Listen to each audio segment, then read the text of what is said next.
ellas, sin pensarlo, porque no tienen una formación filosófica, ellas sin pensarlo transmiten valores que luego esos varoncitos los toman como obvios, es decir, como naturales. Esa es una observación que yo me he permitido decir que las grandes tradiciones en gran parte son también transmitidas por mujeres, sobre todo para provocar a ustedes y para demostrarles que las mujeres no son solo las víctimas, sino que a veces sin quererlo son los agentes de la transmisión de ideas autoritarias. Solamente para eso es que yo he mencionado eso. El criterio del usuario no es un criterio definitivo. No, aquí, es una idea también de toda la escuela de Frankfurt, estamos fuera del campo de las ciencias naturales, donde hay continuidades y regularidades que no admiten excepciones.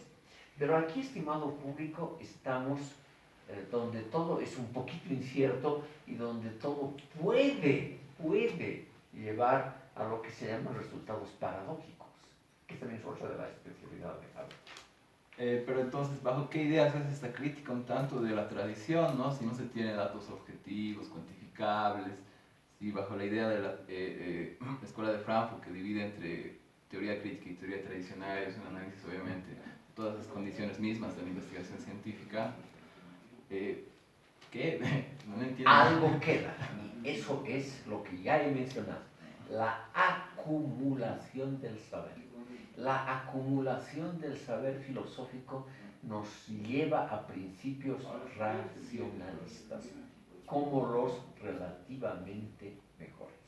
¿Qué sucede en nuestro contexto? Perdón, un tanto yendo entre paréntesis que usted ha realizado, ¿no? En esto de... ¿qué sucede en nuestro contexto, perdón, en esto que ha hecho usted la crítica, esto de corriente del indianismo y del catarismo, ¿no? ¿Qué sucede en nuestro contexto? Que tiene una tradición que es totalmente diferente a la tradición occidental, obviamente. No, totalmente, es diferente nomás. Sí, no es totalmente, es evidente.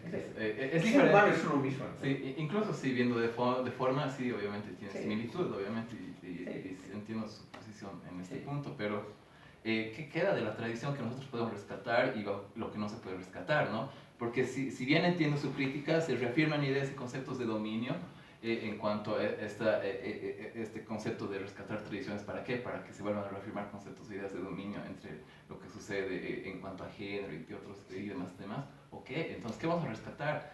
Le daré varios ejemplos.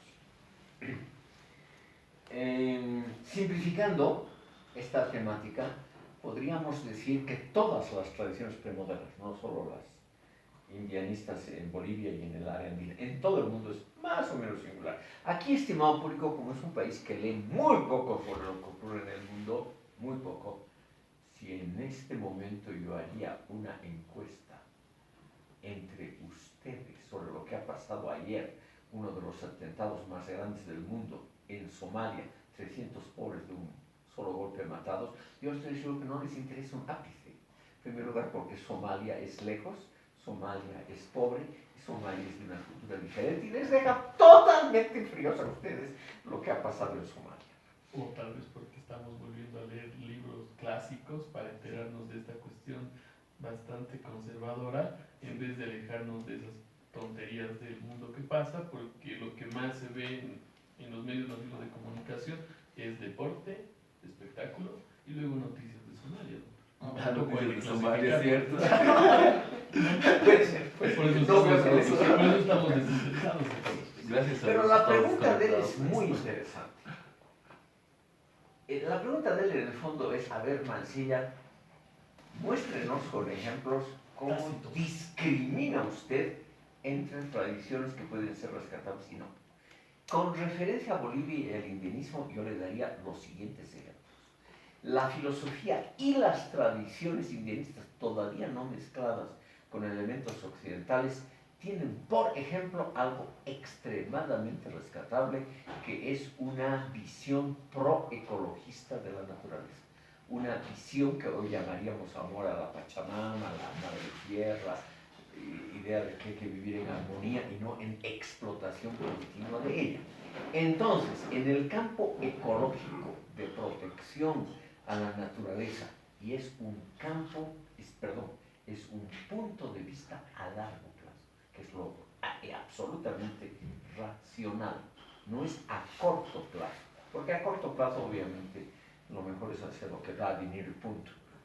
A largo plazo, esa visión indianista de la preservación de la naturaleza y de la vida en armonía y no en guerra con ella, a mí me parece uno de los elementos más rescatables en general de todas las tradiciones premodernas. El segundo elemento de discriminación, o el segundo ejemplo de esta discriminación sería lo siguiente. Las tradiciones indianistas y otras para la vida cotidiana incluyen el elemento de la solidaridad inmediata, no mediado por instituciones burocráticas. Para eso quiero mostrarles un ejemplo de mi propia biografía. Cuando yo era jovencito, es decir, hace muchas décadas, yo podía visitar mínimo a 10 tías, o sea, a 10 familias diferentes, donde estas familias me recibían sin llamado telefónico, sin cita previa, sin tener que explicar por qué iba yo. Y estas señoras me recibían con cariño y nos daban consuelo si teníamos algún problema, o inmediatamente nos invitaban algo material, por ejemplo, comida, lo cual es una forma de resolver un problema inmediato de sobrevivencia. Hoy en día, los pocos parientes que tengo, la mayoría se han muerto, claro, a mi edad, los de mi edad o superiores, todos están bajo tierra. Entonces, estimado público, ahora en el momento, tengo también hecho el experimento, 10 parientes, si los llamo y quiero verlos, tengo que pedir cita telefónica, explicar por qué, que es una cosa racional moderna, explicar, no hay una solidaridad inmediata, sino que está mediada por el interés. El pariente seguramente está pensando, ¿qué saco yo de la visita de este mancilla? ¿No es cierto? ¿Por qué quiere visitarme? En cambio, los otros nunca preguntaban ni el por qué, ni el para qué. Simplemente la tía ponía a disposición su cariño y su té, con buenos pasteles. Y nunca preguntaba, hijito, ¿por qué has venido? O qué puedo sacarte a ti si te invito ahora a un tecito, ¿qué beneficio te puedo sacar? ¿Me vas a ayudar cuando sea yo viejita y tú un poco ya más adulto? Nunca, jamás. Entonces hay sistemas de solidaridad inmediata que se han mantenido, por ejemplo, en las comunidades indígenas del país, en las campesinas.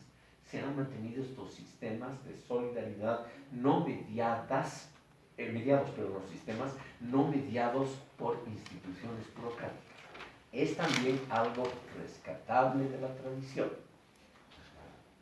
Luego, pudiendo aquí, en este punto, equivocarme muy fácilmente, yo creo que las comunidades todavía campesinas o todavía premodernas tienen un mejor gusto estético.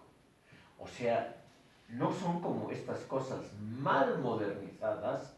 Por ejemplo, hoy cuando uno se acerca a una población en el altiplano, lo primero que ve es un mar de basura de plástico. Lo primero.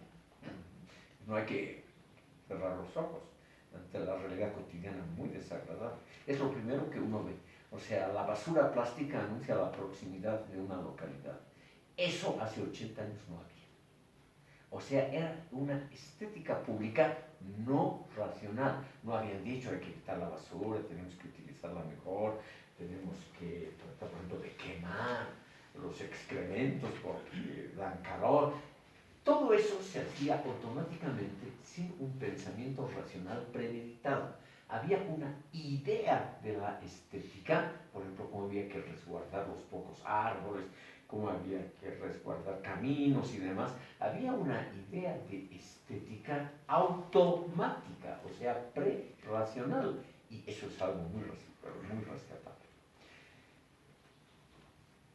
Le he dado un ejemplo de estética, uno de ética y uno de ecología. Son 3 elementos que creo yo nos muestran que las tradiciones tienen también elementos positivos. Pero esas mismas poblaciones, las mismas, tenían ideas, por ejemplo, mis tías, tenían ideas absolutamente detestables sobre la función de la mujer. Creían que una buena chica, la que iba a ser feliz al marido, en primer lugar, absoluta fidelidad, no protestar si el marido la engañaba, cosas así de la vida cotidiana, convenciones y rutinas que eran naturalmente contrarias a una ética racionalista. O sea, ahí se puede discriminar en una misma comunidad tradicional qué es lo rescatable, qué es lo no rescatable. El último elemento que yo quiero darle, el cuarto, esas comunidades tradicionales, esas culturas tradicionales son en general religiosas, en el sentido de que creen que el dinero no es la última palabra, sino que hay valores de orientación diferentes al dinero que son importantes. La religión entonces como fuente de sentido. Y yo creo que ahí en la actual cultura se ha perdido muchísimo porque ya no hay esa fuente autónoma de sentido que era la religión, que a mí me parece una de las grandes pérdidas de la humanidad. Aquí también, estimado público, sigo las ideas de Horkheimer, Habermas y compañía en sus últimos años de vida, que se han dedicado a demostrar que la religión es algo altamente complejo, que no es solamente rito e institución, sino que es también una fuente que da sentido a la vida, porque la religión piensa a largo plazo. Esa es una idea que tengo yo de estos autores que me parece muy razonable. ¿Está usted? Sí. No se me ocurre otras. La verdad es que he quedado satisfecho con su posición porque es un tanto contraria a la que manejaba hasta años anteriores, ¿no? ¿Quién, yo? Sí. El año 2000 he publicado mi libro, hace 17 años, Lo rescatable del mundo premoderno, donde empiezo un capítulo sobre la religión, otro sobre ética y otro sobre estética, en el mismo orden que le he expuesto a usted. En eso no creo, me puede equivocar muy fácil. Verse a sí mismo es lo más equívoco que hay, pero creo que no he cambiado mucho. Gracias, sí, no he revisado muy bien su obra. Por favor. A mí se me ocurren dos más. A ver. Y quisiera saber su opinión acerca de estos mitos que pudieran ser conservados en el tiempo. La primera es la conservación transgeneracional. Es la que tenían nuestros antepasados de pensar en colectivo y sumar determinados alimentos para catástrofes, Sí. ¿verdad? Eso es también duable y que puede generar también en el tiempo. La otra es aquel que estaban hablando sobre un mito, los mitos holísticos. Toda la tradición que tenían los antepasados es una noción holística. Una de ellas es pues la reciprocidad que tienen conforme a la tierra y las familias. Me explico y me ejemplifico. A ver. En lo que se refiere pues a la tierra, hay un cierto cultivo a la Pachamama. Este cultivo de agradecimiento a la tierra se lo hacía de forma periódica y se respetaba a la tierra, y hoy en día se lo considera como sujeto de derecho. La otra es de la familia, es decir, que conservación, como usted bien lo ha expresado, el conservar la familia no solamente va a tener un campo dentro del ámbito del núcleo familiar, sino también en el ámbito de la punibilidad.